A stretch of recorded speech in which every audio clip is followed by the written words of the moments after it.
आप सभी का स्वागत है हमारे YouTube चैनल वसीम ऑफिशियल में।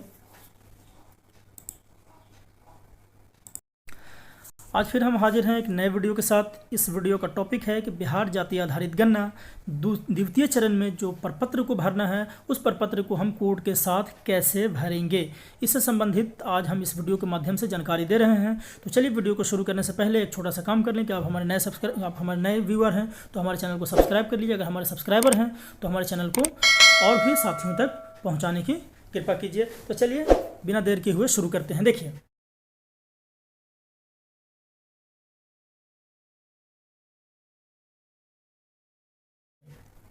यहाँ पर कहता है, सबसे पहला में चलते हैं प्रपत्र संख्या, यानी कि जो प्रपत्र मिलेगा उसके क्रम संख्या होंगे। उसके बाद बार कोड है और उसके बाद जिला कोड, चार्ज कोड। ये प्रथम चरण में जो हम लोग भरे थे उसी कोड को यहाँ पर भर देना है, गन्ना ब्लॉक और उपगन्ना ब्लॉक। इसमें चेंज है देखिए थोड़ा सा। और फिर यहाँ भवन संख्या और मकान संख्या और परिवार का क्रम संख्या और परिवार में कुल सदस्यों की संख्या को यहाँ भर देना है। इसमें नया ये है कि आप जिस घर में जा रहे हैं उसमें यह पूछना है आपको कि परिवार के किसी पुरुष सदस्य का जाति प्रमाण पत्र अगर है तो आप उनसे मांगेंगे और यहाँ पर इसमें परिवार के जाति क्रमांक संख्या यहाँ पर अंकित कर देंगे।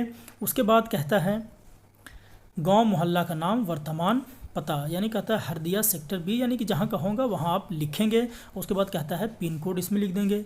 पिन कोड लिखने के बाद यहाँ पर लिखेंगे राशन कार्ड संख्या यदि निर्गत हो। अगर उस परिवार से पूछना है कि अगर आपके पास राशन कार्ड है तो आप बताइए और इसमें राशन कार्ड की संख्या को इसमें अंकित कर देना है। यहाँ तक का काम हेडिंग का हो गया। अब हम आते हैं मेन पॉइंट पे। देखिए Q1 Q2 है ना, यहाँ पे लिखा हुआ, ध्यान दीजिएगा। यहाँ देखिए Q1 Q2 और इधर Q3 Q4 Q5 Q6 Q7 Q8। इससे मतलब हो Q1 का मतलब question number 1, question number 2, question number 3 और प्रश्न संख्या 1 2 3 4। ऐसे करके हम अगर चलें तो 17 तरह के क्वेश्चन हैं। 17 तरह के क्वेश्चन उसका आंसर उनसे क्वेश्चन करते जाना हो, वो क्वेश्चन के अनुसार यानी प्रश्न के अनुसार कोड को अंकित करना है। तो देखिए पहला है परिवार के सदस्य का पूरा नाम, है ना। यहाँ पर लिखेंगे क्रम संख्या है 1 2 3 4 ऐसे लिखेंगे। और फिर कहता है परिवार के सदस्य का पूरा नाम। इनके परिवार के सदस्यों की संख्या 4 है तो सबका नाम लिखेंगे, कमल देव यादव, बबीता देवी, रंजीत कुमार और राजेश कुमार। उसके बाद कहता है क्वेश्चन नंबर 2 में कहता है पिता या पति का नाम। तो कमलदेव यादव के पिता का नाम है लखन यादव और ये जो बबीता देवी हैं वो कमलदेव यादव की पत्नी हैं। तो यहाँ पर पिता और पति के नाम में ये कमलदेव यादव लिखेंगे और ये दोनों उनके पुत्र हैं तो पिता का नाम में यहाँ लिख देंगे। अब कहता है बात आती है कोड भरने की। तो कोड भरने के लिए यहाँ पर 2 कॉलम दिए गए हैं। तो देखिए कहता है परिवार के प्रधान से संबंध, है ना। कहता है परिवार के प्रधान से कमलदेव यादव का क्या संबंध है। तो यहाँ देखिए कहता है परिवार के प्रधान से संबंध। तो यहाँ ध्यान दीजिए, कहता है प्रधान और स्वयं। अगर प्रधान है और खुद हैं तो उसके लिए 1 लिखेंगे, पति और पत्नी हैं तो 2 लिखेंगे, पुत्र और पुत्री है तो 3 लिखेंगे, पोती नतीन पोती नाती माता पिता हैं तो 5 लिखेंगे। तो ध्यान दीजिए यहाँ तो इसमें लिखा हुआ है 1, है ना, 1 तो यानी कि खुद हो गए। और यहाँ 2 लिखा हुआ है, इसका मतलब है कि ये इनके पत्नी हैं। और यहाँ 3 है यानी कि पुत्र या पुत्री हो सकते हैं। यह कोड यहाँ पर भर लेंगे वहाँ से देखने के बाद। फिर कहता है आयु वर्ष में, है ना। तो आयु वर्ष में तो इनका आयु 40 वर्ष है तो 0 40 लिखेंगे, इनका वर्ष 35 है तो 0 35 लिखेंगे। और बेटे दोनों का, एक का 17 है तो 0 17 और एक का 12 है तो 0 12 लिख देंगे। यानी आयु के लिए 3 कॉलम दिए गए हैं। उसके बाद कहता है लिंग। अगर पुरुष हैं तो 1 लिखेंगे और महिला है तो 2 लिखेंगे। और यहाँ पर भरा हुआ है तो यहाँ से भी आप देख सकते हैं पुरुष के लिए 1, महिला के लिए 2 और अन्य के लिए 3, यहाँ देख सकते हैं, है ना। उसके बाद कहता है लिंग। लिंग के बाद है वैवाहिक स्थिति। अगर विवाहित हैं तो 2 लिखेंगे और अविवाहित हैं तो 1 लिखेंगे। तो यहाँ से आप देख लेंगे अविवाहित हैं तो 1 लिखेंगे और वर्तमान में विवाहित हैं तो 2 लिखेंगे। विधवा विधुर। वर्तमान में विवाहित का मतलब ये हो गया कि यानी कि पति पत्नी दोनों दंपति साथ में रहते हों, यानी कि विधवा या विधुर नहीं हो, संबंध विच्छेदित नहीं हो, यानी कि विवाहित तो हैं लेकिन संबंध विच्छेदित हैं, ऐसा भी नहीं हो। संबंध विच्छेदित हैं तो 4 लिखेंगे, यानी कि दोनों सेपरेट हैं, अलग हैं, उस स्थिति में 4 लिखेंगे। और तलाकशुदा हैं तो 5 लिखेंगे। लेकिन कहता है वर्तमान में विवाहित हैं यानी दोनों पति पत्नी एक साथ रहते हैं, उस स्थिति में हम कोड को लिखेंगे 1। और अविवाहित हैं यानी कि जो पुत्र हैं अंडर एज हैं और अविवाहित हैं तो उनका कोड 1 लिखेंगे। तो देखिए यहाँ पे क्या लिखा हुआ है इनका वैवाहिक स्थिति में 2 लिखा हुआ, यानी कि पति पत्नी दोनों हैं, दोनों विवाहित हैं और इनके दोनों पुत्र हैं वो अविवाहित हैं, तो इनके लिए कोड 1 लिखा गया है। धर्म कहता है, धर्म का कोड है 111। तो देखिए धर्म का कोड है, हिंदू के लिए 1 है, इस्लाम के लिए 2 है, ईसाई के लिए 3 है और सिख के लिए 4 है ना। तो यहाँ पर 0111 यानी कि पिता हिंदू धर्म से संबंध रखते तो सभी बच्चों का भी वही कोड यहाँ पर अंकित किया गया है। उसके बाद कहता है जाति का नाम एवं कोड। तो जाति का नाम एवं कोड के लिए यहाँ पर कॉलम कहता है जाति कहता है कोड डायरेक्टरी के अनुसार, यानी जब आप द्वितीय चरण के प्रशिक्षण में आप जाएंगे तो आपको एक कोड डायरेक्टरी का एक फाइल मिलेगा, उसमें जाति का सारा कोड होगा और शैक्षणिक योग्यता का सारा कोड होगा उसमें भरा हुआ, तो उससे आप देख करके भर सकते हैं। ऐसे हम आपको बता दें कि जो 167 जो है जाति का कोड, यहाँ जाति का नाम है यादव और उनका कोड है 167। आप डायरेक्टरी से भी देख सकते हैं और हमारे आप चैनल पे एक वीडियो है जाति कोड से संबंधित, उस वीडियो को अभी आप देख सकते हैं। फिर कहता है शैक्षणिक योग्यता, है ना। शैक्षणिक योग्यता में कहता है शैक्षणिक योग्यता, देखिए शैक्षणिक योग्यता में अगर आप कक्षा 1 से नीचे पढ़े हुए हैं तो 00 लिखेंगे, प्रथम कक्षा में अगर आप पढ़ते हैं तो 1 लिखेंगे, अगर द्वितीय कक्षा में दूसरा में पढ़ते हैं तो 2 लिखेंगे, तीसरा में अगर तृतीय में पढ़ते हैं तो 3, चौथे में है तो 4। इस तरह से कोडिंग है। इसके 53 तरह के कोड हैं। अगर आप CS चार्टर अकाउंटेंट है, CA हैं तो उसके लिए 53 भरना है। तो ये 00 इसमें 00 है, यानी कि पूर्व प्राथमिक है, यानी कि ये लगभग निरक्षर हैं दोनों, पति और पत्नी। बच्चा एक जो 8 लिखा हुआ यानी कि 8वां में पढ़ता है, दूसरा 5 है यानी कि पंचम वर्ग का विद्यार्थी है। फिर कहता है कार्यकलाप। कार्यकलाप का कोड देखिए यहाँ क्या कहता है, कहता है कार्यकलाप। यहाँ देखिए कार्यकलाप क्वेश्चन नंबर 10 यहाँ देख रहे हैं और यहाँ भी देखिए क्वेश्चन नंबर 10 यहाँ देखिए कार्यकलाप में ये भरा हुआ है, यहाँ 12, 14, 13। तो देखिए 12 में कहता है सरकारी नौकरी अगर करते हैं तो 1 लिखेंगे, संगठित क्षेत्र में प्राइवेट नौकरी करते हैं तो 2।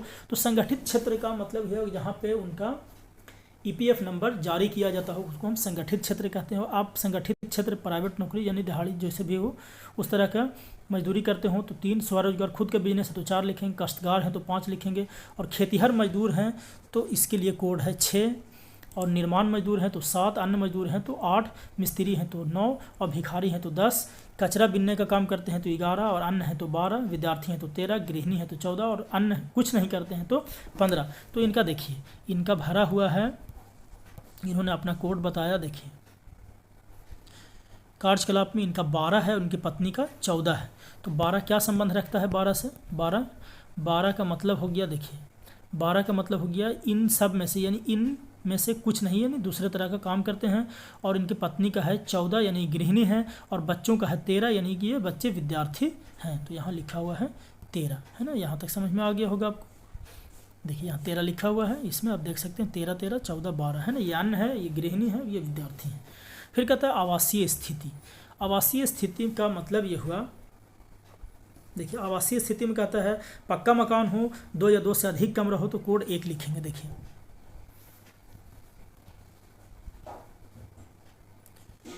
आवासीय स्थिति में कहता है पक्का मकान हो, 2 या 2 से अधिक कमरा हो तो 1 लिखेंगे, पक्का मकान हो 1 ही कमरा हो तो 2 लिखेंगे, खपड़ैल मकान टीन का छत हो तो 3 लिखेंगे, झोपड़ी हो तो 4 लिखेंगे और आपके पास कोई मकान नहीं आवासहीन है आप तो आप 5 लिखवाएंगे या 5 लिखेंगे पूछ करके।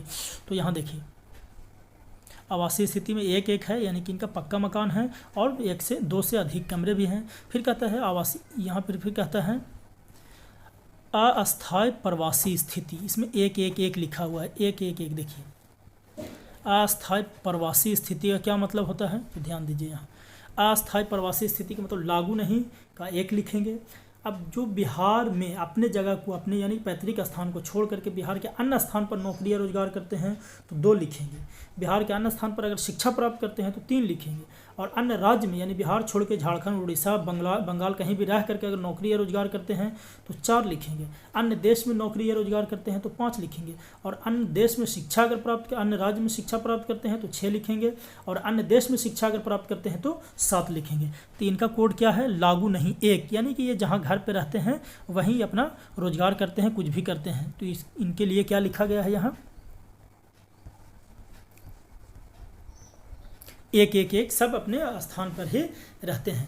फिर कहता है कंप्यूटर या लैपटॉप, है ना। कंप्यूटर या लैपटॉप आपके पास अगर है तो 1 लिखेंगे, नहीं है तो 2 लिखेंगे। ये देखिए कोड में क्या कहता है, देखिए कंप्यूटर या लैपटॉप अगर आपके पास हाँ है लेकिन इंटरनेट के साथ है, कंप्यूटर में इंटरनेट की भी कनेक्टिविटी है तो 1 लिखेंगे। हाँ कंप्यूटर तो है लेकिन इंटरनेट नहीं है तो 2 लिखेंगे। और 3 तब लिखेंगे जब ना तो मेरे पास कंप्यूटर है और ना ही लैपटॉप है, neither laptop nor internet connectivity की स्थिति में हम लिखेंगे यहाँ 3 3 3। तो यहाँ पर लिखा हुआ है 3 3 3, इनके पास किसी भी तरह का कंप्यूटर या नेट कनेक्टिविटी नहीं है। फिर कहता है मोटर यान, यानी कि मोटर यान आपके पास है या नहीं है। तो मोटर यान से क्वेश्चन यहाँ पर देखिए कहता है,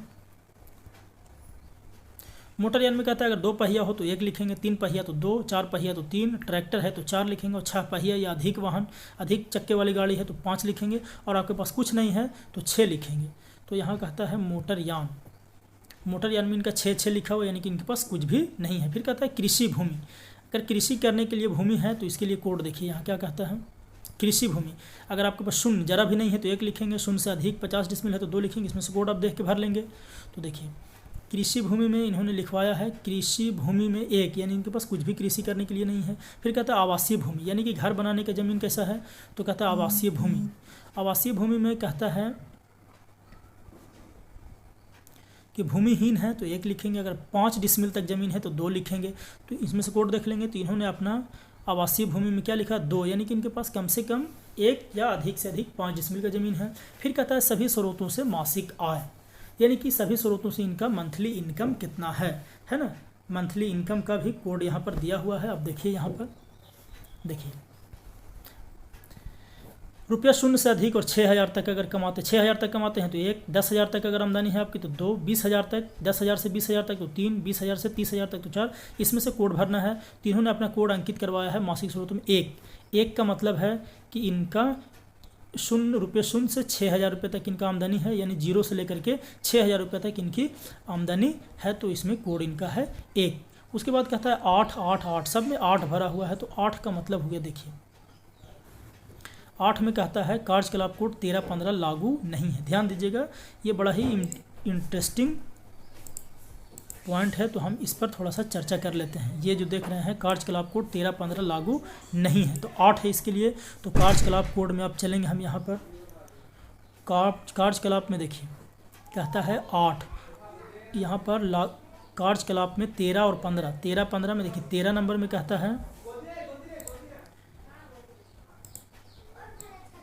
13 जो है वो विद्यार्थी के लिए है, देखिए विद्यार्थी के लिए है, और 15 जो है वो कुछ नहीं है। अगर वो कुछ नहीं करते हैं यानी कि 13 और 15 लागू नहीं है, तो 13 और 15 के लिए क्या है, 13-15 के लिए कोड 8 है।